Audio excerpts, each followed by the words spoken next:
history shows that no country stayed on top forever.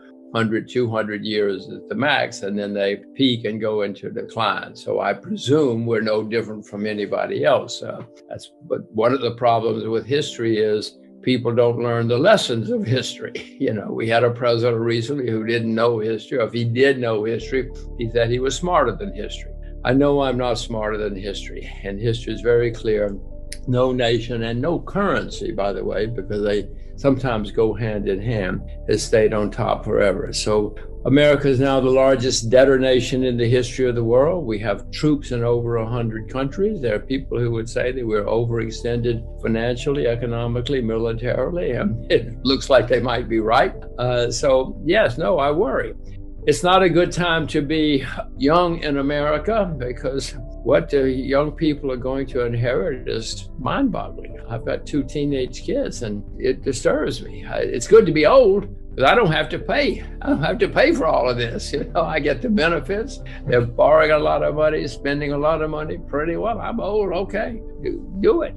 It helps me, but it doesn't help the future. 100 years ago, Britain was the richest, most powerful country in the world. There was no number 2. 50 years later, they were bankrupt. Literally, the IMF had to fly into Heathrow to bail them out. So it can happen. It has happened. It often happens. And the symptoms, the money printing, the kind of problems you're talking about. I don't think it'll happen in 2001 or 2021 or even 2022, but it's on the way. My experience and my observation is that all of this money printing, it has to go somewhere, but it takes a long time to build a bridge or a factory, but it's very easy to go online and you buy as much of anything as you want. And that's what's happening. Everybody has a lot of money in their pocket. There is a lot of money around, and it's going into financial assets. Will that last forever? It never has, but you say, maybe it will. Maybe it will this time. The history shows that. It's very clear. There have certainly been periods when stock markets in various countries have done extremely well, but it didn't make people rich. What really counts is making people a lot of money in an international currency so that you can go and buy a watch or a car or a loaf of bread or whatever it is you want to buy. Washington says that this is transitory. And, if you believe the head of the central bank and the head secretary of the Treasury, then you don't have to worry. Everything is going to be great. Look out the window. Everything is going to be fantastic. No worries, no worries, no worries. I happen to be of a different view. First of all, the U.S. stock market has gone up, 10, 12 years without a serious problem, other than some short disruptions, but nothing serious. That's never happened in American history, and maybe it is different this time. Janet Yellen says, don't worry, we have solved the problems. We won't have economic problems again. She's got degrees from 2 Ivy League universities, so maybe she knows what she's talking about. I happen to know she's wrong.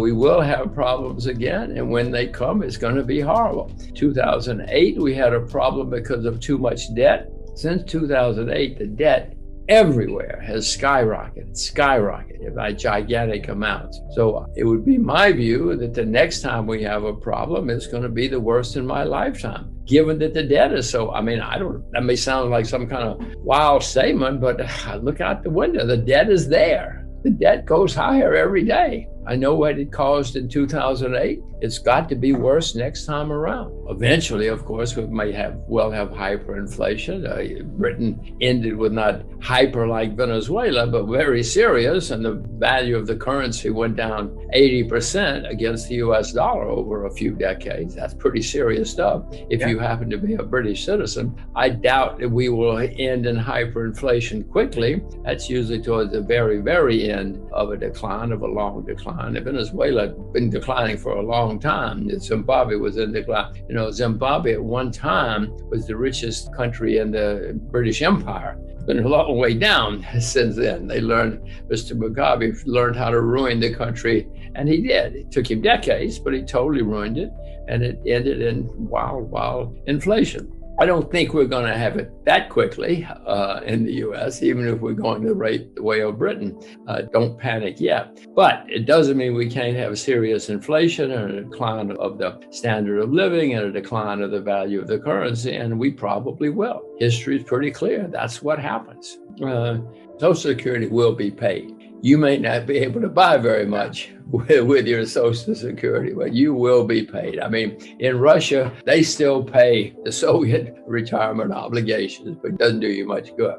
So the question is, that kind of default, I cannot see that happening in the US. However, the value of the money is certainly going to continue to decline. As I said, the British pound went down 80% against the value of the US dollar, which replaced it as the world's reserve currency.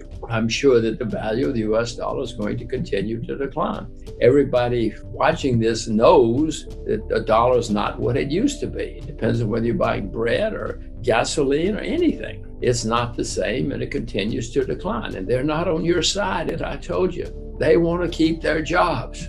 I don't like saying any of this, by the way, except for the fact that I'm old. It's good to be old. It's good to be an old American in 2021. It's not good to be a young American in 2021. Well, I mean, these people don't understand much about the world. And all they care about is keeping their job. In their minds, their position is keep my job, keep my job, keep my job. They don't care about your job. They don't care about me or my kids or their jobs. They want to keep their job. And the way they know to keep their job is to burn a lot of money, spend a lot of money, and keep interest rates down. They will do their best. But what will happen is eventually the market will say, oh, wait a minute. We've seen this movie. We know how this ends. And the market will say, we're not going to play your game anymore. Then it gets out of the control of the central bank, and that's when you have serious bear market. It will be the worst in my lifetime. It's going to be the worst in your lifetime, too. I don't say that with great pleasure. I just say I have to deal with facts. There always have been people who come out of these things better off than they were before, and sometimes rich. People came out of the collapse in Germany in 1920s rich. Some people came out of the American Depression very rich in the 1930s. Most didn't, but if you get it right, of course, you can do very well. I own silver and gold, and I plan to buy more sometime in the future. My timing is never very good, but I will definitely buy more of both, because before this is over, both are going to skyrocket. Mrs. Yellen and Mr. Powell say, no, don't worry about it. Leave gold and silver alone. You don't need it. You don't. That's antique. That's archaic. Well, I'm an old peasant, and I know, all of us old peasants know, when things go wrong, we want to have a little silver over in the closet. We want to have a little gold under the bed, because we know that when things collapse, gold and silver will help you. It won't take care of you, it will help you. So I am buying both, and I will buy more. I'm also buying commodity indexes, because by definition, if commodities go higher, that's inflation. I mean, if the price of rice goes up, that's inflation. So I own rice. I own agricultural commodities. I own all commodities through an index, because by definition, if they're going to drive up prices, those will benefit. As I see the world, bonds are clearly a bubble all over the world. Bonds have never been this high in the history of the world. So I don't think I would start with bonds unless there's special situation.